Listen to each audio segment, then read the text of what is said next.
Grunden til, at vi fra organisationen vil foreslå omdanne Lolland til en luderø, det er simpelthen fordi, at vi vil sikre, at danske mænd får så meget fisse som overhovedet muligt, med så lille indsats som overhovedet muligt. Det er klart, det er det, der betyder noget i det danske samfund, det der gør folk glade. Det folk skal bekymre sig om, det er, om de er glade og tilfredse.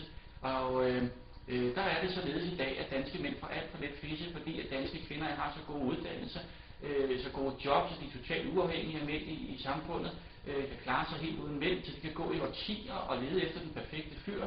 Og imens så får mænd ikke noget fisse, fordi udbuddet er for lille, og kvinderne stiller for store krav til mændene. Og det skal vi så bare være ærlige omkring, og så sige, det gider vi ikke længere finde os i. Det skal ikke være. Vi skal sørge for at sætte en stopper i den her kvindefrigørelse, fordi så kommer det til at gå lige så galt, som det er gået over i Sverige.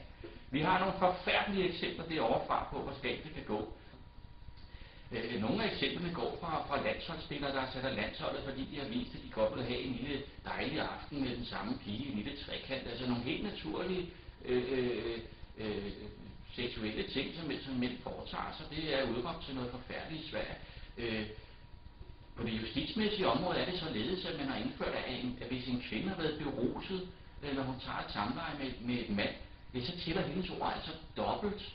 Hvis hun bagefter kommer og siger, at hun har været presset til sex eller direkte er blevet voldtaget, så selvom der er 2 eller 3 mænd omkring den samme forklaring, at kvinden har gjort det frivilligt og lyttet osv., jamen så tæller hendes ord altså dobbelt, hvis hun har været beruset. Og det er klart, det er jo helt igennem vanvittigt, og det har ført til masser af justitsmord med unge mænd i Sverige, der sidder flere år i fængsel, fordi de har vist, at de er lidt mænd og går lidt til midten og hygger sig lidt og har nogle helt naturlige tilbøjeligheder.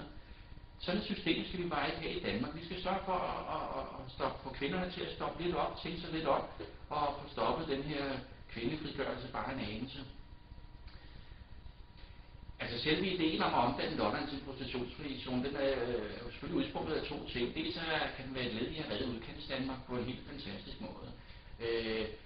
Og dels så er det som sagt en nødvendighed. Hvis vi får et prostitutionsforbud i det øvrige land, så kan vi med sige, okay, så skal der i hvert fald være mulighed nede på Lolland for os. Det skal være en fri zone for prostitution.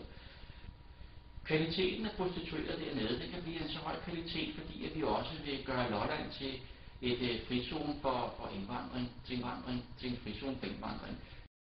Så på den måde, så bliver det ikke kun danske piger, der laver bordeller, og danske piger fra Jylland, der trækker langs strandene.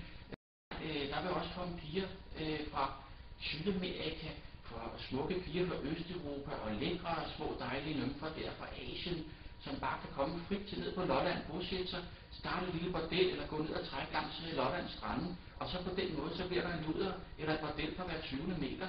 Og så klart, så stiger udbuddet, konkurrencen stiger, prisen falder, bum bum, pludselig bliver det en folkelig fortælelse at tage på en lille weekend dejlig sexferie til Lolland. Og i den her forbindelse, der kunne man godt forestille sig, at vi kunne vende den her 24-årsregel om, således at det blev det modsatte, der gjorde sig gældende, at kun hvis man var under 24, så kunne man få lov til at bosætte sig nede på Lolland.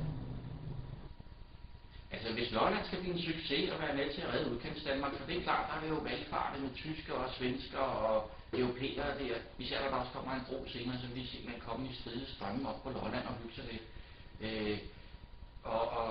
Det vil simpelthen få økonomien til at eksplodere dernede på Lolland. Skal det være en succes, så skal sådan en region jo også styres ovenfra og ned. Og der har vi tænkt meget over det, og vi er kommet til den konklusion, at der skal simpelthen indsættes en leder, som forstår at implementere noget af det erotiske ludergadebillede, vi kender fra den øvrige verden, for eksempel fra Sydamerika eller fra små dejlige paradisøer i Asien. Altså få implementeret det erotiske gadebillede, vi kender derfra, så det også kommer til at gælde på Lolland, så det bliver rigtig dejligt at gå der om aftenen, og man kan hygge sig lidt. Og der mener vi, at det bliver let at finde nogle egnede ledere til sådan en post dernede. Vi kigger blandt tidligere konsuler og ambassadeansatte i dansk regi, og så finder vi nogle egnede ledere af sådan til sådan en position dernede. Og det har ligesom været nogle af vores politiske idéer, vi har fremlagt her.